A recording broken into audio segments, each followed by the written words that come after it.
Spain's decarbonisation journey is a fascinating one to look into.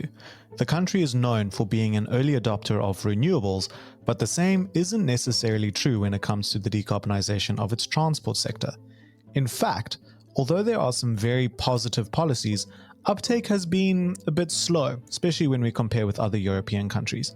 To really dive into the topic, I got Pierpaolo Cazzola and Matteo Craglia on the line, two experts on the transport and energy sectors who work at the University of California Davis's European Transport and Energy Research Center based in France.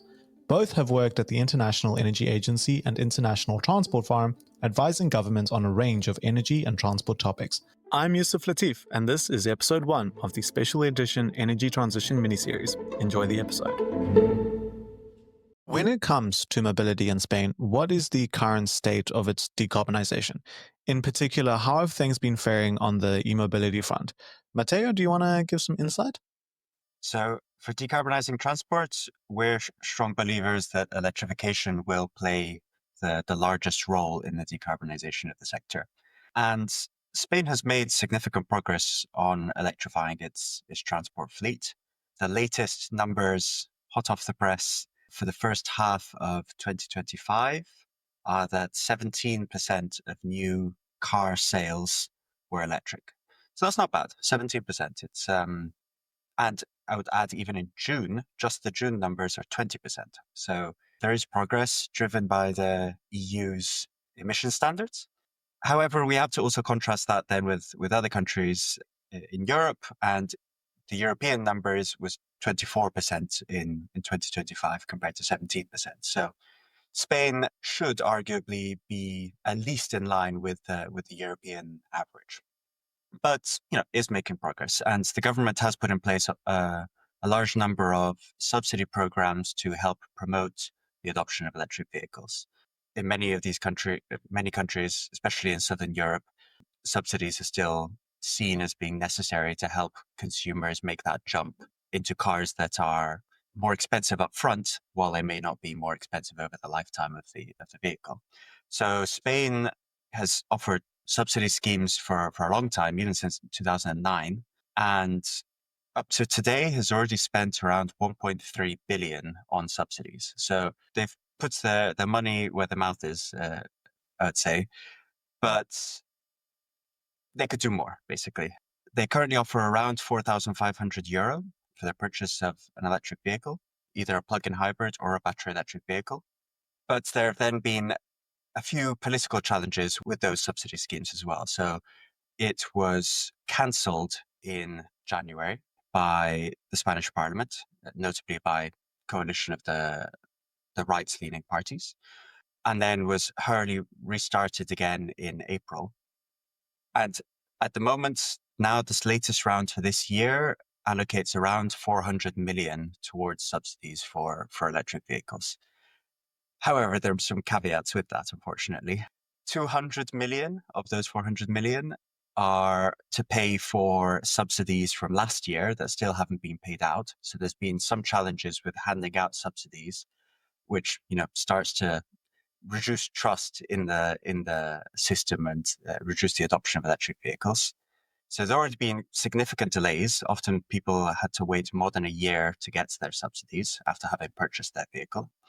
And the second challenge in Spain is that the money is given from the central government to the autonomous regions of Spain, who then have to apply for this money and then distribute it to the consumers themselves.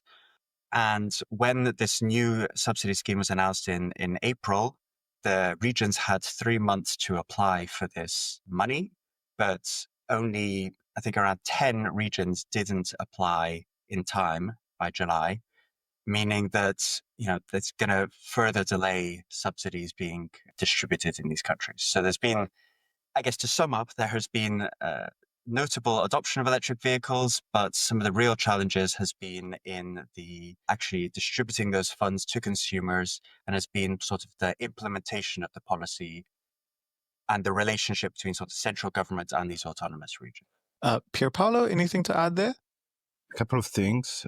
It's not only, let's say, critical. I think there are some interesting aspects of the subsidies in Spain, the presence, for example, of price caps, which make them more oriented towards low-income households or more relevant for those. This could be done in a way that is stronger, similar to what has happened in France with the social leasing, but it's a development of the EV subsidy policy that tries to bring in more equity elements. So this is not begins to exist in Spain, could be could be going further there. Also, when it comes to decarbonization, Spain has a significant shares of low carbon energy sources, low carbon electricity. More than 75% is low carbon, including nuclear, and about more than 50% is renewables. So this is, in the context of a transition to electrification, is relevant, above global average, is depicts, let's say, a situation which is net positive, definitely. Hi, Laurie here from the Enlit Europe team. Are you ready to drive the EV revolution? Then join us at the Mobility Zone at Enlit Europe, 18th to 20th of November in Bilbao. This is where transport meets energy, bringing together utilities, regulators, OEMs, charge point operators, and innovators from across the value chain. The Mobility Zone puts you at the heart of the action. Don't miss it. Be part of the conversations shaping the future of mobility at Enlit Europe in Bilbao. There's clearly a lot to unpack here, right? We've got subsidies, we've got government incentives, and then we're touching on the renewables area, which we will of course go into. But I want to hone in on the infrastructure. So when it comes to charging infrastructure, from what you've seen, are the numbers where they need to be? And how do they compare when we kind of consider commercial versus private fleet electrification? So finding the numbers of exactly where these chargers are is quite challenging, unfortunately. But there has been a wide deployment. I would say probably in line with EV adoption. So there has been growing, just it remains slightly behind European levels. By 2025, there were now 44,000 charge points in Spain, which is around one charge point for every 10 cars, electric cars. So it's not bad. It's similar to levels we've seen in some other Southern European countries, such as Italy. But again, arguably should be far more, also for a country that is historically a large automotive manufacturer, has an interest in promoting electric vehicles for its own domestic manufacturing capabilities. It should arguably be further up. I would add that it's been quite split between the autonomous regions. There have been, I guess, as you might expect, more charger deployments in Catalonia, Barcelona, and in Madrid. But we've also seen in other regions that it's not just based on the wealth of the region as well. Some lower income, average income regions such as Andalusia have actually seen quite considerable adoption of charge points as well. So it's been quite patchy between regions. And again, this sort of is because of some of these challenges between getting these fundings from the central government through the autonomous regions down into consumers' hands. It's been more of a policy implementation challenge, I think. The actual policy itself has lots of sensible nuances in it. For example, smaller companies or medium-sized companies can get extra bonuses to subsidies for charging infrastructure. And also for small villages or towns with less than 5,000 inhabitants, they can get extra bonuses to the subsidies. So the way that the policy has been written and developed, I think is very sensible and is often actually even an example for other European countries. The challenge has really been just then in its implementation of actually getting it out and getting it built. So very much challenges that are very Spain specific, right? That kind of how things are broken down in terms of all the different regions. It's very interesting. And you've brought up again this kind of comparison with the rest of the EU, because obviously this is a policy issue. When we look at Spain's neighbours, I think it was you or Pierpaolo who mentioned how in Portugal, perhaps things are a bit different. Spain is clearly has automotive strength, but Portugal doesn't. So I wonder, how do they compare in terms of EV uptake, considering that difference?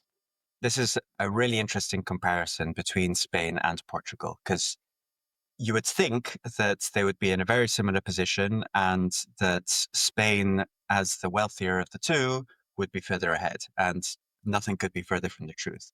As I say, so 2025, the first 6 months, Spain were at 17%. Portugal, they were at 33% of new car sales. A third were electric. And this, even if you consider that a quarter of cars that go to Portugal are used imports, they're still far ahead of Spain. Portugal has 3 times the number of EVs on the road per capita as Spain. It has 40% more charge points per person than Spain. And it has more than double the number of charge points for every electric vehicle on the road.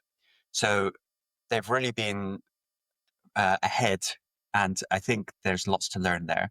Part of it, as we mentioned, thankfully Portugal doesn't have some of the challenges of having to deal with different layers of government as much as Spain.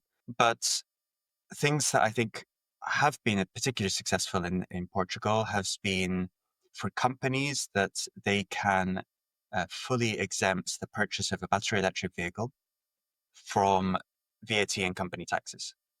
And that doesn't happen in Spain. Spain offers for companies a subsidy of around 2,000 or 3,000 euro, whereas in Portugal you can exempt the entire value of the vehicle. I mean, that can be a vehicle of around 40,000 euro. That's a really big incentive for the companies to also start adopting them. For private households, Portugal actually offers smaller subsidies than Spain. So they offer between 3,000 and 4,000 euro per vehicle compared to Spain's 4,500, plus a scrapper scheme that can take it up to 7. So but that's, again, even more interesting that Portugal has managed to achieve all of this, even offering smaller subsidies. So it really shows just long, consistent funding over a significant amount of time without changes in political direction too much can have really significant impact. Yeah, just maybe to add on the infrastructure side, I understand that Portugal has been particularly dynamic in supporting an integrated infrastructure framework, including roaming, so easing roaming. So this is a combination of different actions. Some is encouraging the installation of charging station with financial assistance and the roaming, and then streamlined permitting.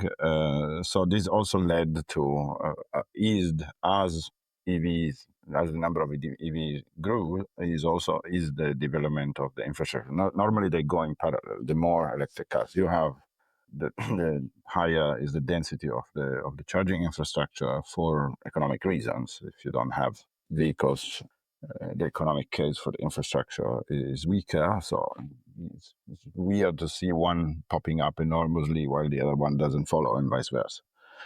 But still, at the end, this has been resulting in a success, and has been strengthening what has happened. So what Matteo mentioned on the vehicle side.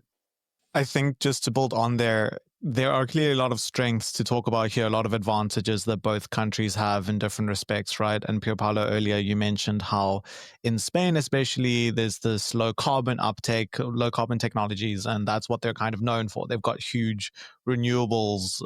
They've got a lot to brag about in the renewable sector. And now we've talked a bit about Portugal's strength in e-mobility, and I kind of want to compare the different elements between the two countries. What have they been getting right, and what do you think they can learn from each other? One thing we didn't talk about is, let's say, the aspect of vehicle manufacturing. So Spain is a powerhouse of vehicle manufacturing in Europe, and it has been taking action to support, let's say, the transition of vehicle manufacturing towards electric mobility. So this is important. Normally, if you are a country that has a greater production capacity, you are more exposed to risks if you don't ensure that that production capacity adapts to the technological development. So the case of Spain is a case where we have seen major manufacturers investing in the conversion of existing facilities that were, let's say, producing internal combustion engine vehicles into, with the idea of shifting towards battery electric vehicle production. We have seen some plants being taken over by others with the intention to move towards production of electric vehicles. There's also investments that went on specific projects through joint ventures to manufacture batteries. One of the latest example is a plant in Zaragoza. And there are others that have been announced, and they are beginning to be constructed. So this whole development of the manufacturing side, which I think is ahead of the curve even in European terms, is a positive one and very much needed, I think, in this transitional phase. And it's an area where, Portugal is less established, let's say, as a manufacturing powerhouse for the automotive sector, but still companies and economic activity linked with that. So I would say in this case, Spain is probably an example. You mentioned also the renewables. I must say, actually, Portugal has been doing fairly well on renewables, especially with the strong acceleration in recent years. And I think if you discount the nuclear, Portugal may even be ahead of Spain in terms of renewable share. So it's not bad. I don't think the Portuguese should be feeling somehow ashamed on their performance in that respect. I think, Matteo, earlier you mentioned that this kind of cross comparison between the situations in the two countries is pretty interesting, right? Anything to add there? I agree with everything that Pierpaolo said, that both Portugal and Spain have been driving their renewable adoption very quickly. But in 2025, both Portugal and Spain had over 30% of their electricity come from renewables. Sorry, from solar power specifically. So over 30% of their electricity came from solar power. So they're really pushing what is possible. The challenge then remains, can that be stable on the grid? Obviously, we know that there was this recent blackout in Spain, which the investigation found did not have anything to do with solar power. It was more about managing the grid. But I think that's going to be one of the real challenges for Spain moving forward, is how to integrate all of these new electric vehicles, all of this new renewable energies, and make it all work together in a grid. And my understanding is that Spain is a little behind in updating its grid compared to many other European countries. But governments now is obviously, because of this blackout, has seen this as being a priority. So June is a very fast moving topic at the moment. But in June, the government proposed new legislation that would help to update the grid, but it was voted down in July. So it hasn't happened yet, unfortunately, because it was very ambitious regulation to start updating many of the things in the grid, in particular around some of the flexibility services that are needed. My understanding is that Spain doesn't have what's known as a voltage regulation services.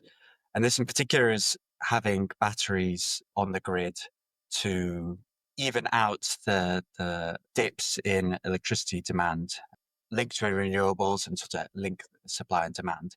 So the UK has 5 gigawatts of batteries on the grid. Italy has 1 gigawatt, whereas Spain has 60 megawatts, which is not much at all.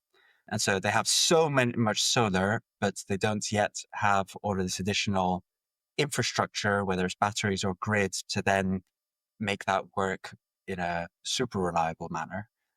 But lots of this legislation that was proposed in June aims to fix many of these things. So there is attention on this topic. I'm really happy you brought up the blackout, because I could talk for a day and a half about the situation. I know also because it also obviously hit Portugal as well, and I know that in Portugal they announced this package of measures to boost storage, which obviously is much needed. So I think all eyes are on the countries and how they approach this topic as EVs kind of have to be brought online. And I kind of want to use that as a segue into the next question.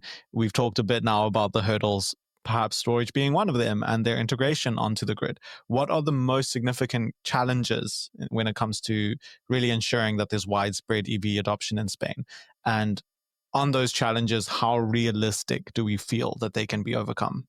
I think one general issue, not only exclusive to Spain, is more generally the case across Europe, is the fact that in the European market, electric vehicles tend to come from the premium segments, so they tend to be more expensive.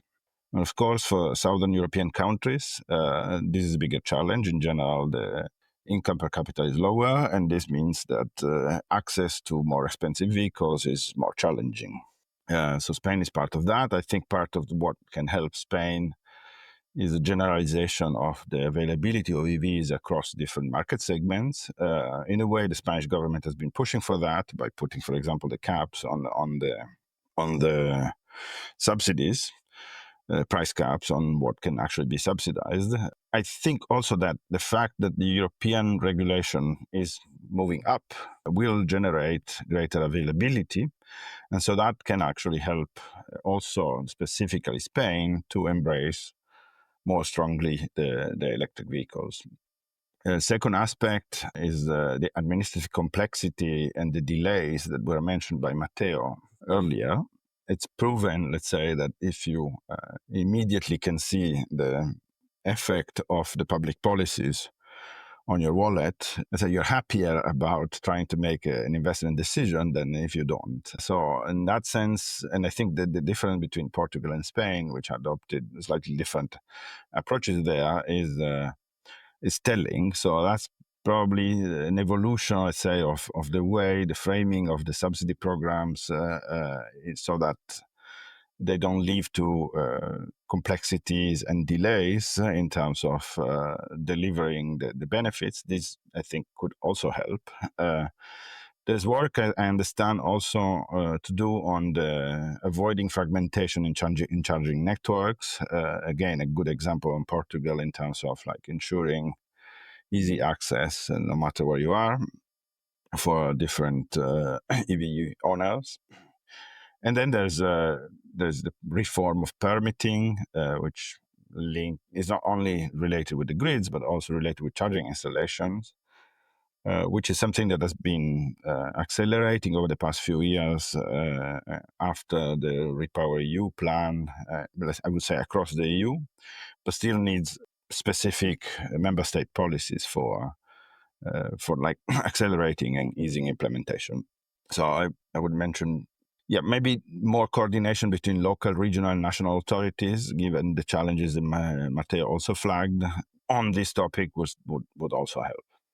We talked a bit about the grid, and I kind of want to go back to that and ask, what is the role of collaboration in all of this? There's so many different stakeholders, there's so many different parties, whether it's grid operators, utilities, OEMs, policymakers as well. How will collaboration come in, and how important is it in the wider scheme of things? Collaboration is crucial on the grid side because you have several stakeholders. There are some positive development. Recently, I understand that in April 2025, Spain launched something called REVE Map, which provides real-time access to 25,000 public charging stations across the country, which means basically you know what's the status, whether it's free, whether it's not, whether you can access it. And so that's a development. It's a positive development going in towards, let's say, the provision of, first, cooperation in terms of collecting the data, and then second, the provision of consumer-facing information that is real-time, is up-to-date, and helps in, let's say, growing confidence that you will be able to charge if you need it.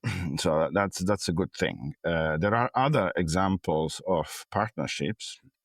They can take different forms across stakeholders. You can have, let's say, utilities partnering with consumer-facing companies such as retail shops or supermarkets to actually deploy public charging at those facilities with joint investments. You can have also investments by utilities and let's say traditional refueling networks for the deployment of fast chargers, for example, along the motorway axis or the main trunk roads, which is where essentially you need that fast charging to top up for your EV if you travel long distance.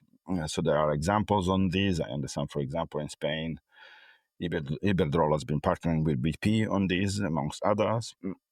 And there are also actions that have been taken by specific automakers, or groups of automakers in the form of joint ventures, to deploy, or either as a single one-sided, let's say, choice, or as a joint venture to share costs, to roll out chargers. I think this has been especially relevant for fast chargers. There are examples of networks like Ionity, now also Milence in the case of heavy-duty vehicles. They are basically joint ventures by automakers aiming to enable access to fast charging along those major trunk roads.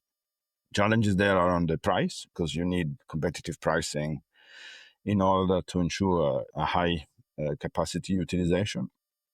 And at the beginning, competitive prices means you will need to face some initial phase where you're exposed to potential losses. So then, in summary, data sharing, joint investment, regulatory framework also help. Europe has a strong regulatory framework with AFIR, Alternative Fuel Infrastructure Regulation, requiring minimum deployment.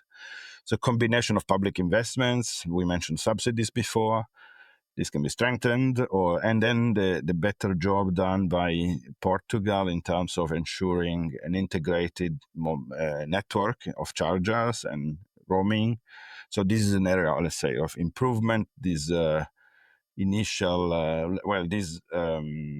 move, Mapareve, which I mentioned before, in a way moves Spain towards that, but there's still a margin to improve there. Pierre touched on one of the areas where I think there will need to be the most coordination will be the adoption of heavy-duty vehicles, electric heavy-duty vehicles, which is coming, will be cost competitive. We think will take the majority of the market. There have been a crazy amount of studies now that the sensible ones show that electric vehicles will play a very major role.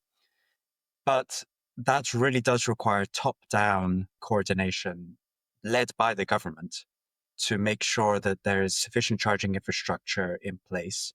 Particularly for these types of vehicles, you need to preemptively update grids in certain locations. And the existing way that we update grids is not made for that. It's traditionally has been demand-led. The grid operator gets sent a request of, we have 100% clarity that we will need a little bit more charging infrastructure in 4 or 5 years' time. What is now we need to do the opposite, and we need to say, in these specific locations, which the government can help coordinate, there will be in future, in the next 5 years, a heavy-duty vehicle recharging station hub. The grid needs to be updated preemptively in this area, even if there aren't yet the fixed requests and the demands for charging infrastructure companies that actually want to install the chargers yet, but you need to start updating the grid in these areas preemptively for it to happen. Yeah, maybe one thing, this is great, Matteo. I fully agree. The heavy duty and grids are a case that requires very strong coordination. So I want to reemphasize that too. I must say that there are different ways to charge an heavy duty vehicle. One is at a depot, and one is on high power chargers along major trunk roads. And the depot charging is something that, seen from like the single heavy duty vehicle, can come with lower power requirements. than the major trunk roads. But if you begin to aggregate all the, like in large depots, all the demand that you may actually have from several trucks, you end up having like potentially very significant electricity demand at that single point, like if you take this from like a network perspective. So that's an example of where, and frankly speaking, I think the depot will be probably a cheaper way to access electricity for heavy-duty vehicles, and meaning that acquiring better visibility on where the heavy-duty vehicle charging demand will pop up, where are the depots, how far they are from the high-capacity power lines, how should they be connected, how long will it take to actually do that, can we shorten that time, this kind of work that brings together as a logistics sector and grid operators with potentially the government or the regulators or facilitators of those exchanges. I think this could really be making a big difference in terms of speeding up the transition of heavy-duty vehicles towards electric, with depots being the early phase of that transition. You touched on a lot there, and I think it's great that we bring in this kind of, because we talked about the map of charging points that's happening in Spain. We've talked about integrating all of this onto the grid. We've talked about heavy EVs. There's clearly so much momentum, and I think as digitalization in the sector only kind of increases in terms of what we can see and the data that we have on the sector, it will be a very interesting space to watch.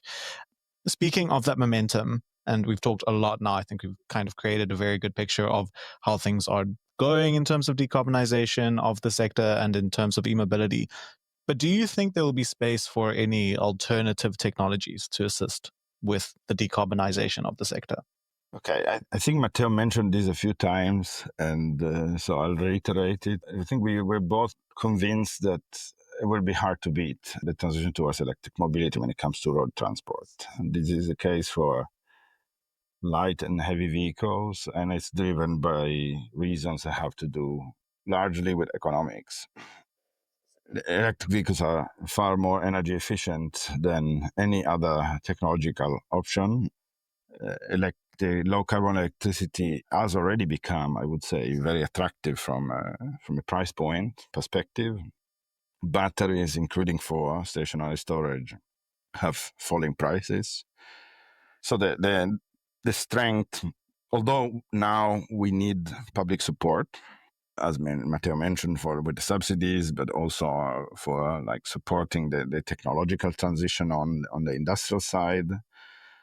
We're convinced that over time, these technology will end up becoming self-sustaining or has the entire capacity to become self-sustaining. It will be tough to walk through that phase because, you cannot subsidize forever, for example. At some point, subsidies will need to be phased out. Taxation will need to kick in. Some countries are already, for example, imposing road user charges on electric vehicles in order to pay for the roads and the maintenance of the road. This will need to come.